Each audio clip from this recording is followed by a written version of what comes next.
जय हिंद दोस्तों, कैसे हैं। उम्मीद करता हूं आप सभी अच्छे होंगे। आपकी प्रिपरेशन अच्छी चल रही होगी। आप मेरे साथ बने हैं, इसके लिए आप लोगों का तहे दिल से धन्यवाद।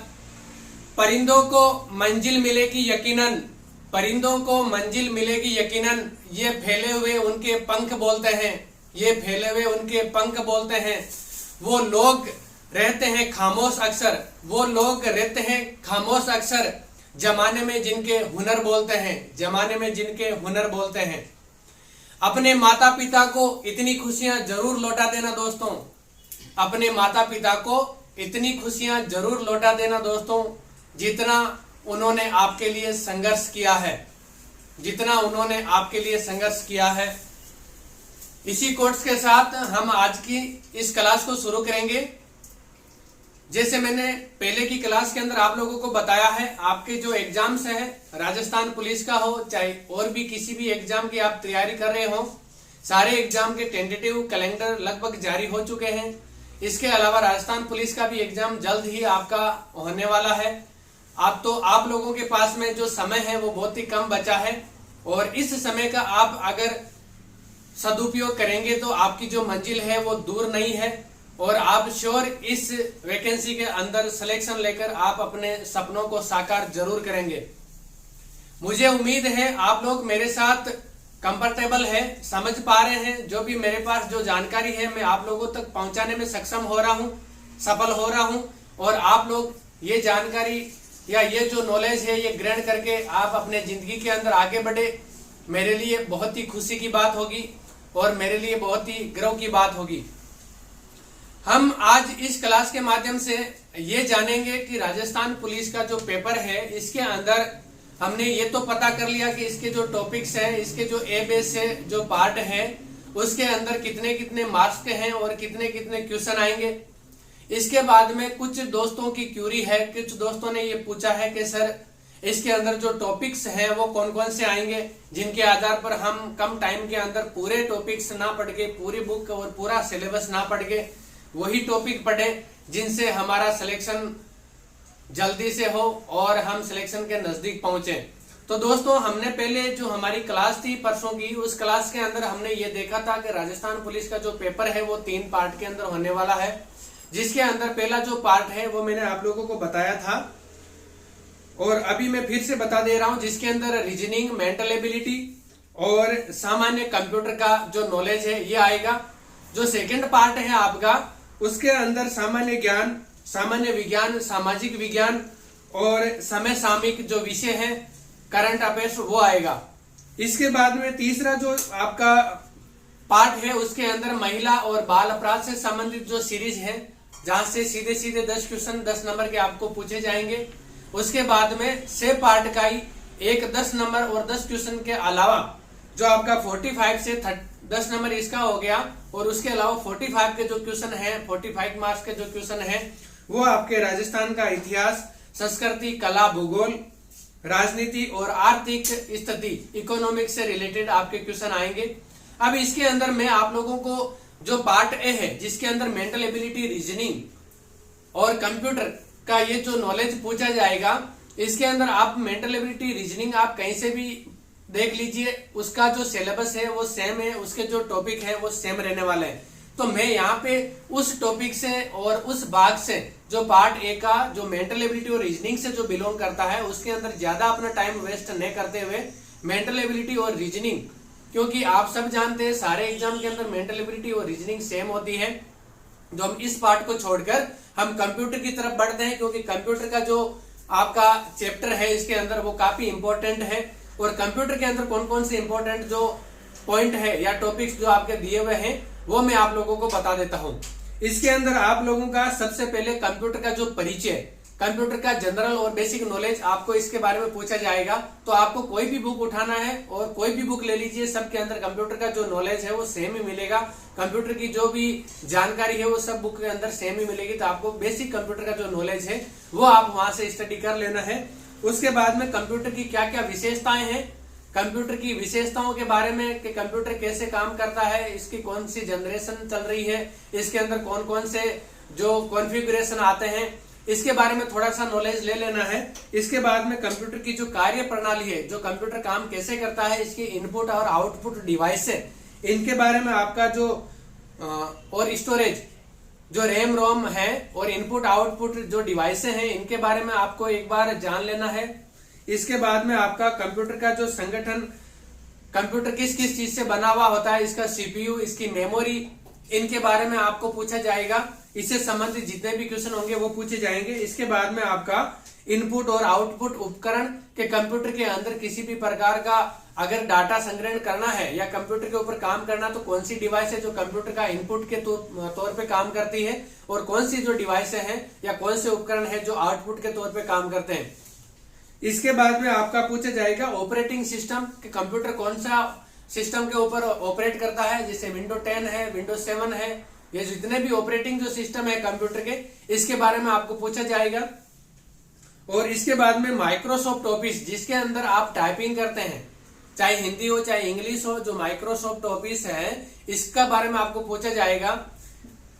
इसके अलावा आपका MS एक्सेल होता है, जिसके अंदर हम जो एक्सेल शीट बनाते हैं, जिसके अंदर हम एक फॉर्मूला से जैसे कैलकुलेटिंग करना हो, चाहे कोई भी ऑटोमेटिक जैसे जनरेट करते हैं, कोई भी कॉलम लाइंस का चाहे ऐड करना हो, चाहे सब्सक्रिप्शन करना हो, चाहे मल्टीप्लाई करना हो, जो भी है जो एक्सेल के अंदर काम होता है, वर्ड एक्सेल, उसके बारे में। इसके अलावा पावर पॉइंट प्रेजेंटेशन, जिसके अंदर स्लाइडें जो चलाते हैं हम कंप्यूटर के अंदर, स्लाइडें बनाते हैं, चाहे क्लास के लिए PPT हो, जो पावर पॉइंट प्रेजेंटेशन, उसके बारे में जानकारी। और इंटरनेट और सूचना तकनीकी, और कंप्यूटर के अंदर जो इंटरनेट और जो मीडिया से रिलेटेड जितनी भी जो जानकारियां हैं जो इंटरनेट से संबंधित है, उसके बारे में। और जो तकनीकी कंप्यूटर के अंदर प्रयोग होती है या कंप्यूटर से संबंधित जितनी भी प्रकार की तकनीकियां हैं, यहाँ से आपके क्वेश्चन बनेंगे। तो ये आप कोई भी बुक उठाइए, उसके अंदर मैं आपको स्लाइड भी साथ में आपके चल रही है, यहाँ से भी आप इनको देख के नोट डाउन कर सकते हैं। और मैं अपना टेलीग्राम जो चैनल अपने इसी चैनल के अंदर लिंक दिया हुआ है, तो वहां से आप टेलीग्राम जो ग्रुप है वो ज्वाइन कर लीजिए। और वहां पे मैं इसकी जो जितनी भी PDF है वहां पे प्रोवाइड करवा दूंगा। और वहां पे मैं क्विज भी करवा रहा हूं आप लोगों के लिए, डेली के 5-10 क्विज, तो आप वहां से भी अपना खुद का सेल्फ टेस्ट कर लेना।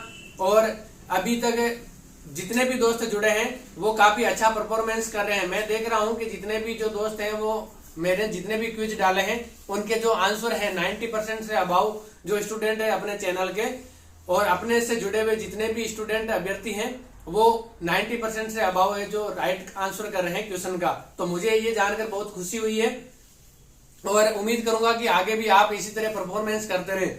इसके बाद में हम चलेंगे जो पार्ट बे है उसकी तरफ। जो पार्ट बे के अंदर मैंने आपको पहले ही बताया, इसके अंदर सामान्य विज्ञान है, सामान्य विज्ञान की जो जानकारी है। उसके बाद में भारतीय संविधान और राज्य व्यवस्था, इसके जो टॉपिक्स हैं वो पूछे जाएंगे। तो सामान्य विज्ञान के अंदर आप लोगों को पता है, आप PDF में भी देख लेना। सामान्य विज्ञान के अंदर नॉर्मल जनरल साइंस के जितने भी जो टॉपिक्स हैं उनके इर्द गिर्द क्वेश्चन आएंगे। तो आप कहीं से भी वन लाइनर क्वेश्चन भी अगर पढ़ेंगे तो आपका सामान्य विज्ञान क्लियर हो जाएगा। अब चलते हैं हम भारतीय संविधान और राज्य व्यवस्था। ये जो इम्पोर्टेंट है काफी टॉपिक, और इसका मैं जो टॉपिक है आपको बता देता हूँ कौन कौन से आएंगे। तो भारतीय संविधान का विकास, भारतीय जो संविधान बना है कैसे, कब कमेटी बनी थी, कब इसकी रिपोर्ट हुई, कौन कौन सी कमेटियों के कौन कौन से अध्यक्ष हुए, और कब बनकर कब तैयार हुआ, कब लागू हुआ, कौन सी अनुसूचियां पहले लागू की, जितना भी जो संविधान का थोड़ा सा क्रम है इसकी आप मोटा मोटी जानकारी ले लेना। उसके बाद में भारतीय संविधान की विशेषताएं, भारतीय संविधान कैसा है, इसकी विशेषताएं कौन कौन सी है, एकात्मक है और ये सबसे बड़ा, विश्व के अंदर सबसे बड़ा लिखित संविधान है। ये जितनी भी संविधान की विशेषताएं हैं और संविधान के स्रोत, संविधान के अंदर बहुत सारी अनुसूचियां, सूचियां और बहुत सारे जो पार्ट हैं, भाग हैं, वो अलग अलग देशों के संविधान से लिए गए हैं। तो कहां से कौन सा लिया हुआ, जैसे नीति निर्देशक तत्व हो गए, मूल संविधान हो गए, मौलिक कर्तव्य हो गए, मौलिक अधिकार हो गए, ये सब कहां से लिए हुए हैं, इनके बारे में आपको जानकारी ले लेना है। उसके बाद में जो संविधान की प्रस्तावना है इसके अंदर क्या क्या जोड़ा गया है, अनुच्छेद हो गए, मौलिक अधिकार, नीति निर्देशक तत्व, ये सब मैंने आपको बता दिया। इसके बाद में संघीय कार्यपालिका, जो हमारी संघीय कार्यपालिका है जिसके अंदर राष्ट्रपति, प्रधानमंत्री और मंत्री परिषद आती है, ये संघीय कार्यपालिका होती है। तो इसके बारे में आपको जान लेना है। राष्ट्रपति की नियुक्ति, राष्ट्रपति की कौन से अनुच्छेद के अंदर राष्ट्रपति होता है, राष्ट्रपति की शक्तियां वगैरह, प्रधानमंत्री और मंत्री परिषद, इनको कौन शपथ दिलाता कौन नहीं दिलाता है, इसका जो भी छोटे छोटे टॉपिक है आप इनकी जानकारी ले लेना। इसके बाद में व्यवस्थापिका के अंदर आपका राज्यसभा और लोकसभा 2 सदन आते हैं इंडिया के अंदर, और इन सदनों के अंदर कितने सदस्य होते हैं, कितने मनोनीत होते हैं और कितने हैं जो निर्वाचित होते हैं, कैसे निर्वाचित होते हैं, कैसे मनोनीत होते हैं, इनके बारे में आपको जानकारी ले लेना है। इसके बाद में न्यायपालिका के अंदर आपको सर्वोच्च न्यायालय, नियंत्रक और महालेखा परीक्षक, महान्यायवादी, वित्त आयोग, चुनाव आयोग, नीति आयोग, राष्ट्रीय मानवाधिकार आयोग, इनकी जो ये जितने भी टॉपिक हैं इनको आप लोगों को क्लियर कर लेना है। इसके बाद में आता है भारत का इतिहास। इतिहास से कौन कौन से टॉपिक है इसके अंदर जो दिए हुए हैं, उसके अंदर भारत का जो प्राचीन इतिहास है इसके अंदर आपका हड़प्पा सभ्यता पढ़ लेना है, आपको वैदिक सभ्यता पढ़ लेना है, महाजनपद काल, जो जितने भी महाजनपद हुए थे भारत के अंदर, कितने जनपद हुए थे, 16 हुए थे, 17 हुआ था, 18 हुआ था, कितना हुआ था, आपको कमेंट करके बताना है, इनके बारे में पढ़ लेना है। उसके बाद में जैसे आज के क्विज के अंदर मैंने डाला हुआ था, एक जनपद था जिसकी राजधानी कहाँ थी, जिसका आंसर मथुरा था, तो ऐसे ही जितने जनपद हैं उनके बारे में आपको पढ़ना है। बौद्ध और जैन और विश्व के अन्य धर्म, जो भी धर्म हुए इनके बारे में थोड़ा सा जानकारी ले लेना है। मौर्य काल इंपॉर्टेंट है, यहाँ से जितने भी क्वेश्चन बन सकते हैं। अशोक के काल के जो शिलालेख वगैरह है, जो इसका प्रसिद्ध सम्राट कौन हुआ था, किसके काल के अंदर कौन सी बौद्ध संगति हुई थी, इस टाइप के जितने भी क्वेश्चन हैं वो यहाँ से पूछे जाएंगे। फिर गुप्त साम्राज्य आ जाएगा और भारत पर विदेशी आक्रमण, इनके बारे में आपको जानकारी लेना ना, कौन कौन से आक्रमण हुए थे भारत के ऊपर विदेशी, जो मुगल हो चाहे कोई से भी हो, गौरी ने जब किया था, गजनवी ने जो किया है, इसके अलावा भी जितने भी विदेशी आक्रांत था, कब कब आक्रमण किया, किसके साथ युद्ध हुआ था, कब हुआ था, किसकी हार हुई थी, किसकी जीत हुई थी, ये वाले जो टॉपिक हैं यहाँ से ऐसे क्वेश्चन पूछे जाएंगे, तो इनको आपको पढ़ लेना। फिर मध्यकाल का जो इतिहास आएगा इसके अंदर दिल्ली सल्तनत के अंदर आपको चलना है शुरू से GKTSL, गुलाम वंश, का खिलजी वंश, जैसे ये शॉर्ट ट्रिक है जो मैं आप लोगों को यहाँ पे बता देता हूं। GKTSL, जी का हो जाएगा गुलाम वंश, के का हो जाएगा खिलजी वंश, टी का हो जाएगा तुगलक वंश, और एस का हो जाएगा सैयद वंश, और एल का हो जाएगा लोधी वंश। इनकी जानकारी ले लेना है। और इसके बाद में जो मध्यकालीन भारत आएगा, इसके अंदर ये जो जितने भी जो मैंने बताए ये डायनेस्टी हुई थी, इसके बाद में आ जाएगा अपना मुगल काल। और मुगल काल के अंदर सबसे पहले कौन हुआ था, बादशाह की जो ट्रिक है उसको याद रख के आपको वो कर लेना है। बाबर, हुमायूं, ये अकबर, जहांगीर, शाहजहां, औरंगजेब वाला इनका, और फिर वहां तक 1857 की क्रांति के अंदर औरंगजेब जो लास्ट शासक हुआ इनका, वहां तक का जो भी टॉपिक है यहाँ से क्वेश्चन पूछे जाएंगे। इसके बाद में आपका आ जाएगा विजयनगर साम्राज्य। जो विजयनगर साम्राज्य है, जो हरिहर और बुक्का ने जो इसकी स्थापना की थी, वहां से भी आपको क्वेश्चन पूछा जाएगा। फिर मुगल वंश आ गया। फिर भक्ति और सूफी आंदोलन, भारत के अंदर भक्ति और सूफी आंदोलन, जो भक्ति आंदोलन के कौन कौन प्रवर्तक थे, कौन कौन से उन्होंने जो आंदोलन किए थे भक्ति को लेकर और एक धर्म को लेकर, उनके बारे में। और सूफी आंदोलन, जो भी मुस्लिम समुदाय से संबंधित जितने भी सूफी आंदोलन है, इनके प्रवर्तक कौन थे, आगे तो कौन लेके गया, इनके बारे में आपको पढ़ लेना। और फिर विश्व के इतिहास से संबंधित प्रमुख घटनाएं, विश्व के इतिहास से जो संबंधित प्रमुख घटनाएं, जैसे फ्रांस की क्रांति हो गई, इसके अलावा जो खिलाफत आंदोलन हुआ था वो कौन सी क्रांति से संबंधित था, ये भी जो 2-3 जो इम्पोर्टेंट घटनाएं हैं विश्व की जो संबंध रखती है, इनका भी आपको जानकारी ले लेना है। फिर आधुनिक भारत का इतिहास। आज की क्लास थोड़ी सी हो सकती है लंबी हो, तो आप लोगों से मैं रिक्वेस्ट करूंगा कि आप लास्ट तक बने रहें, क्योंकि आप यहाँ से जो भी टॉपिक आप देख के जाएंगे, श्योर मैं उम्मीद कर सकता हूँ 100% कि वो आपके लिए काफी इंपॉर्टेंट सिद्ध होंगे। और आप इन्हीं टॉपिक को अगर उठा के पढ़ेंगे तो आपके टॉपिक भी क्लियर हो जाएंगे कम टाइम के अंदर, और आपको ज्यादा टाइम भी नहीं लगेगा। यहाँ से आप अगर चाहें तो जो मैं टॉपिक बता रहा हूँ इनसे आप 1 लाइनर क्वेश्चन भी पढ़ लेना, तो भी आपका काम हो जाएगा। फिर आधुनिक भारत का इतिहास के अंदर भारत में यूरोपियनों का आगमन, भारत के अंदर जो आधुनिक भारत है इसके अंदर यूरोपीय ये जो शक्ति है वो कब आई थी, उसके बाद भारत में ब्रिटिश सत्ता कब आई थी, और उसके बाद में आप लोगों के सामने 1857 की जो क्रांति है इसका काफी इंपॉर्टेंट पार्ट है। तो यहाँ से भी, क्योंकि यहाँ पे जो इंडिया का जो जीके है यहाँ से ज्यादा क्वेश्चन नहीं बनेंगे, क्योंकि ये राजस्थान का एग्जाम है और क्वेश्चन है जो इसका पार्ट दिया हुआ वो काफी कम दिया हुआ है। तो यहाँ से आपको जो इम्पोर्टेंट जितने भी मैंने टॉपिक बताए इनमें से आप पढ़ेंगे तो आप खुद डिसाइड कर लेंगे कि यहाँ से कौन सा जो फैक्ट है वो इम्पोर्टेंट है। तो वही आपको पढ़ना है, ज्यादा पढ़ने की जरूरत नहीं है। सामाजिक और धार्मिक सुधार आंदोलन कौन कौन से हुए थे इनके बारे में पढ़ना है आपको। राष्ट्रीय आंदोलन में कांग्रेस की भूमिका, कांग्रेस का गठन कब हुआ था और कांग्रेस ने क्या क्या किया, इसके इम्पोर्टेंट जो अधिवेशन है कौन कौन से हुए थे, बस इसकी जानकारी आपको ले लेना है। महात्मा गांधी एवं राष्ट्रीय आंदोलन में उनका योगदान, यहाँ से भी आपका एक दो क्वेश्चन हो सकता है बने। और संयुक्त राष्ट्र संघ, संयुक्त राष्ट्र संघ इसलिए पूछ सकता है क्योंकि अभी जितने भी जो ये बीमारियां जो आई है, चाहे ओमिक्रॉन हो, चाहे कोरोना हो, चाहे इस प्रकार की कितनी भी जो डिजीज हुई है, बीमारियां जो फैली हैं, ये इनके ऊपर काफी जो प्रश्नोत्तरी हुई है वो संयुक्त राष्ट्र संघ का इसके अंदर काफी योगदान है, उनके काफी गाइडेंस रही है। तो यहाँ पे जितनी भी जो संस्थाएं हैं संयुक्त राष्ट्र संघ के अंदर उनके बारे में भी एक बार आपको पढ़ लेना कौन कौन सी है। फिर आएगा भारत का भूगोल और समय सामयिक। तो भारत विश्व के अंदर भूगोल के अंदर आपको सौरमंडल पढ़ना है, कितने ग्रह हैं कितने नहीं है, कौन सा पृथ्वी के नजदीक है कौन सा दूर है, कौन सा कितना पृथ्वी के चारों तरफ, पृथ्वी के कितने उपग्रह हैं, चंद्रमा के कितने हैं, सूर्य के कितने हैं, इनके बारे में।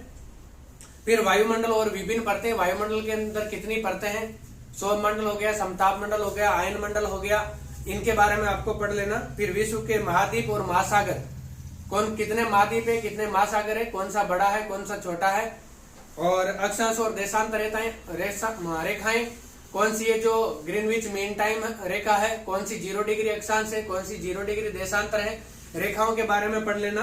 फिर नदियों के किनारे बसे विश्व के प्रमुख शहर, ये काफी इंपोर्टेंट टॉपिक रहता है हर एग्जाम के अंदर। और विश्व के प्रमुख स्थानों के उपनाम, जैसे राजस्थान के अंदर जयपुर को पिंक सिटी बोला जाता है, जोधपुर को सूर्य नगरी बोला जाता है। इसी तरह से विश्व के अंदर जो भी शहर हैं उनके जो उपनाम हैं उनके बारे में आप लोगों को जरूर पढ़ना है। इसके बाद में भारत का भूगोल, भारत का भूगोल के अंदर आपको भारत की स्थिति के बारे में पढ़ना है कि भारत की कितने डिग्री से कितने डिग्री तक भारत की स्थिति है, और भौतिक विभाजन भारत का कितने भागों में किया हुआ है, यानी कि भौतिक रूप से भारत का विभाजन कितने भागों के अंदर किया गया है। फिर नदियां, जिले और भारत की मिट्टियां और राष्ट्रीय उद्यान, इनके बारे में पढ़ना है। फिर आपका खनिज संसाधन और ऊर्जा संसाधन, भारत के अंदर कितने खनिज निकाले जाते हैं, कौन सा स्टेट है जो किस खनिज के अंदर सबसे अग्रणी है, और ऊर्जा के संसाधन क्या है, भारत के अंदर कौन सी संसाधन से ज्यादा ऊर्जा उत्पन्न होती है, जल है, विद्युत है, पवन है या थर्मल है, कौन सा है, इनके बारे में। फिर भारत के अंदर की जाने वाली कृषि और प्रमुख उद्योग कौन कौन से है, और फिर भारत की जनसंख्या। यहाँ से भारत का इतना ही भूगोल से संबंधित रहेगा। फिर समय सामयिक घटनाओं के अंदर राष्ट्रीय और अंतर्राष्ट्रीय महत्व की घटनाएं, चर्चित व्यक्ति और स्थान, खेल और खेल कूद संबंधित गतिविधियां, फिर प्रमुख पुरस्कार और सम्मान, जितने भी प्रकार के जो पुरस्कार और सम्मान वितरित हुए हैं अभी उनके बारे में। अर्थशास्त्र से संबंधित सामान्य जानकारियां, अभी बजट पेश हुआ है तो बजट से संबंधित कितनी भी जो योजनाएं जो परियोजनाएं लागू हुई है उनके बारे में। फिर महिलाओं जो पार्ट सी आ जाएगा आपका, उसके अंदर मैंने बताया था 10 नंबर का सीधा आपके आएगा, तो वो महिला और बाल अपराध से संबंधित है, जो मैंने पूरा करवा रखा है। उसमें बाल अपराध का थोड़ा सा बचा है तो मैं 1-2 दिन के अंदर कंप्लीट करवा दूंगा, थोड़ा समय का इश्यू रहता है मेरे भी, तो आप भी मेरे साथ थोड़ा कोऑपरेट करके चलना, ताकि हम सभी आपका सहयोग से और आप मेरे सहयोग से और मैं आपके सहयोग से आपके सामने खड़ा हो सकूं, और आप मेरे सहयोग से आप अपना लक्ष्य हासिल कर सके। तो महिलाओं के विरुद्ध जो हिंसा है, इनकी रोकथाम से संबंधित कानून और इनके बारे में आपको, बच्चों से संबंधित जो इनकी हिंसा है और इनसे संबंधित जो रोकथाम के संबंधित कानून है, इनके बारे में आपको पढ़ना है, जो मैंने लगभग सारे करवा दिए हैं। बलात्कार दहेज निषेध अधिनियम 1961, घरेलू हिंसा से अनैतिक व्यापार निवारण अधिनियम 1956, यौन उत्पीड़न, महिलाओं का निषेध प्रतिनिधि और निषेध अधिनियम 1986, महिलाओं और लड़कियों का अपहरण, घरेलू हिंसा से महिला संरक्षण अधिनियम 2005, लज्जाभंग, महिलाओं का कार्यस्थल पर यौन उत्पीड़न रोग अधिनियम 2013, पोक्सो अधिनियम नवीन बदलाव, पोक्सो एक्ट और बच्चों से संबंधित शिशु हत्या, बाल विवाह अधिनियम 2006, कन्या भ्रूण हत्या, बाल श्रम निषेध व रोकथाम अधिनियम 1986 व बाल श्रम संशोधन 2016, चाइल्ड रेप लैंगिक अपराधों से बालकों का संरक्षण अधिनियम 2012, बच्चों का अपहरण सीबॉक्स और बाल वेश्याकृति और बाल श्रम। ये जो आपका 10 नंबर के जो पॉइंट है आपके यहाँ से आएंगे जो महिला बाल अपराध से संबंधित है। फिर आपका आएगा राजस्थान की सामान्य जानकारी, तो इसके अंदर राजस्थान का इतिहास आएगा। राजस्थान का इतिहास के अंदर मैं टॉपिक बता देता हूँ कहाँ से आपको क्वेश्चन पूछे जाएंगे। राजस्थान के इतिहास के अंदर राजस्थान का प्राचीन इतिहास, सभ्यताएं और वंश, इनके बारे में आपको पूछा जाएगा, जिसके अंदर गुर्जर परतियार वंश पढ़ लेना आप, चौहान वंश, अजमेर, रणथंभौर और जालोर, इसके बारे में आप पढ़ लेना। फिर गुहिल वंश के बारे में पढ़ लेना, फिर राठौड़ वंश के बारे में पढ़ लेना और कछावा वंश, इसके बारे में पढ़ लेना। फिर राजस्थान का 1857 के संग्राम में योगदान, यहां से आपके क्वेश्चन पूछे जाएंगे, तो यहां से पढ़ लेना आप। राजस्थान में किसान एवं प्रजामंडल आंदोलन, ये पढ़ लेना। फिर राजस्थान का एकीकरण, ये बहुत ही इंपॉर्टेंट है। यहाँ से जितने भी एकीकरण के अंदर योगदान देने वाले और 1857 की क्रांति के समय भाग लेने वाले जितने भी महापुरुष और महिलाएं जो भी हैं, इनका सबके बारे में क्वेश्चन पूछे जाते हैं और पूछे जाएंगे। फिर राजस्थान के प्रमुख व्यक्तित्व जो इनसे संबंधित हैं, इनके बारे में पूछा जाएगा। और फिर राजस्थान की कला संस्कृति के संबंध में आपका राजस्थान की भाषा और बोलियां, राजस्थानी साहित्य, हस्तशिल्प और कला, किले, महल, छतरियां, चित्रकला और स्थापत्य कला, फिर लोक देवता और देवियां, संत और संप्रदाय, वेशभूषा और आभूषण, लोक नृत्य और लोक संगीत, वाद्य यंत्र, रीति रिवाज, पर्व त्योहार एवं मेले और राजस्थान की प्रमुख जनजातियां। ये काफी इंपॉर्टेंट टॉपिक है, यहाँ से आपका रिपीटेडली क्वेश्चन आते हैं और पूछे जाएंगे, तो इसको आपको क्लियर करके जाना है। फिर भारत का भूगोल, राजस्थान का भूगोल तो राजस्थान के भूगोल के अंदर राजस्थान की स्थिति और विस्तार, फिर राजस्थान का भौतिक स्वरूप और राजस्थान की जलवायु, नदियां, झीलें और मिट्टियां, फिर राजस्थान की वनस्पति, वन्य जीव और अभ्यारण्य, फिर राजस्थान की पशु संपदा, डेयरी संसाधन और डेयरी विकास, फिर राजस्थान के खनिज संसाधन और ऊर्जा संसाधन, फिर राजस्थान में पर्यटन के क्षेत्र कितने हैं राजस्थान के अंदर और कहाँ पर्यटन के कौन से स्थान है, इनके बारे में। फिर राजस्थान के अंदर जो सिंचाई की परियोजनाएं हैं, कौन सी परियोजनाएं हैं और कौन सी नहर के द्वारा निकली हुई है और सिंचाई के लिए कहाँ पे कौन सी योजना द्वारा सिंचाई वहां पे की जा रही है। फिर 2011 की जनगणना आंकड़े। और आप एक चीज यहाँ पे ध्यान रखना, हम पूछते हैं, हम ध्यान रखते हैं ज्यादा से ज्यादा के या तो सबसे ज्यादा वाला पूछा जाएगा या सबसे कम वाला पूछा जाएगा, लेकिन पिछले 1-2 साल से ये ट्रेंड बना हुआ है कि सबसे ज्यादा वाला ना पूछ के और सबसे कम वाला ना पूछ के सेकंड सबसे ज्यादा वाला, थर्ड सबसे ज्यादा वाला या सेकंड सबसे लास्ट वाला और थर्ड सबसे लास्ट वाला, ये आपके क्वेश्चन ज्यादा बन रहे हैं। तो आप इस चीज पे ध्यान रखना, शुरू से 3 पढ़ना और लास्ट से भी 3 कम से कम आप याद रखना। इसके बाद में राजस्थान में परिवहन के कौन से साधन और संसाधन है, कितनी सड़कें हैं, कितना रेल मार्ग है, कौन से हवाई अड्डे हैं, इनके बारे में। फिर राजस्थान में कृषि और प्रमुख फसलें कौन सी होती हैं और कृषि के कौन से संसाधन है। फिर राज्य स्तरीय समसामयिक घटनाएं, राजस्थान के अंदर चलने वाली विभिन्न योजनाएं, परियोजनाएं जिनकी आपको जानकारी होनी चाहिए। फिर राजस्थान की राज्य व्यवस्था, जिसके अंदर आप बजट पढ़ लेना, बजट से संबंधित क्वेश्चन जितने भी आएंगे वो इकोनॉमिक्स से भी संबंधित हो जाएंगे और समसामयिक के भी क्वेश्चन है जो उसमें कवर हो जाएंगे। जिसके अंदर राज्य व्यवस्था के अंदर आपको पढ़ना है राज्य कार्यपालिका। राज्य कार्यपालिका के अंदर राज्यपाल, मुख्यमंत्री और मंत्री परिषद आती है। इनका कौन से संविधान, कौन अनुच्छेद के तहत ये होते हैं, कौन शपथ दिलाता है, कैसे इनका निर्वाचन होता है, इनके बारे में पूरी जानकारी। फिर विधानमंडल के अंदर आपको विधान परिषद और विधानसभा, इनके बारे में पढ़ना है, कितनी सीटें होती है, कितनी नहीं होती है। तो राजस्थान के अंदर विधान परिषद नहीं है, खाली विधानसभा है, तो इसका गठन, कितनी सीटें हैं, इनके बारे में आपको जानकारी होनी चाहिए। फिर न्यायपालिका के अंदर उच्च न्यायालय और अधीनस्थ न्यायालय जितने भी है, इनकी जानकारी होनी चाहिए। फिर आपका स्थानीय स्वशासन, यहाँ से क्वेश्चन 100% पूछे जाएंगे। स्थानीय स्वशासन के अंदर आपका जिला प्रशासन आता है और तहसील, पंचायत समिति आएगी, ग्राम सभा आएगी, ग्राम पंचायत आएगी और जिला परिषद आएगी और नगर पालिका और नगर निगम और नगर परिषद, ये है जो जिला परिषद के पार्ट हैं, इनके बारे में आपको पूछा जाएगा। फिर आपका राजस्थान लोक सेवा आयोग, की अनुच्छेद के तहत गठन किया गया, कौन अध्यक्ष है, इससे संबंधित समसामयिक मुद्दे भी और फिर राजस्थान का मानवाधिकार आयोग और राजस्थान महिला आयोग और राजस्व मंडल, फिर राजस्थान लोकायुक्त और महाधिवक्ता, इसके बारे में आपको पूछा जाएगा। फिर राजस्थान की अर्थव्यवस्था बच जाती है, जो मैंने आपको बताया, आर्थिक सर्वे या राजस्थान बजट, इसको पढ़ लेना, जो समय सामयिक भी कवर करेगा और राजस्थान की अर्थव्यवस्था भी कवर करेगा। राजस्थान, इसके अंदर राजस्थान के संदर्भ में अर्थव्यवस्था का वृत्त परिक्षेत्र और आर्थिक मुद्दे, आर्थिक वृद्धि एवं विकास और राजस्थान राज्य की प्रमुख योजनाएं। तो ये आपका सिलेबस है पूरा, जो आपको पूछा जाएगा एग्जाम के अंदर। और यहाँ से ये जो टॉपिक मैंने बताए हैं इंपॉर्टेंट है। यहाँ से आप वन लाइनर हो, चाहे आप एग्जाम रिव्यू की बुक हो, चाहे कुछ भी हो, इनसे आपको कवर करना है। एक भी टॉपिक ऐसा नहीं है जो आप छोड़ सकते हैं, ये आपके लिए इंपॉर्टेंट नहीं है। इसकी मैं पीडीएफ भी आप लोगों को प्रोवाइड करवा दूंगा और मैं उम्मीद करूंगा कि मेरे साथ जितने भी स्टूडेंट जुड़े हुए हैं, मेरे साथ जितने भी अभ्यर्थी जुड़े हुए हैं, मेरे साथ जितने भी दोस्त जुड़े हुए हैं, वो सब इस भर्ती के अंदर सेलेक्ट हो और मेरे को सेलेक्ट होने के बाद में कमेंट करके मैसेज करें और मेरे से पर्सनली मिलें और मुझे बताएं कि सर मेरा सिलेक्शन हो गया। मुझे बहुत खुशी होगी आप लोगों को नॉलेज देकर, आप लोगों को कुछ मेरे पास जो भी जानकारी है वो देकर मैं अपने आप को बहुत ही गौरवान्वित महसूस करूंगा। इसी के साथ मैं आज की इस क्लास को समाप्त करता हूं और एक फिर से मैं बता दूं आपको कि जो भी एग्जाम के लिए मैंने बताया है आपको, कि आपको जो भी छोटा बुक लगे आपको प्रिफर उसी को करना है जो आपके लिए कंफर्टेबल हो।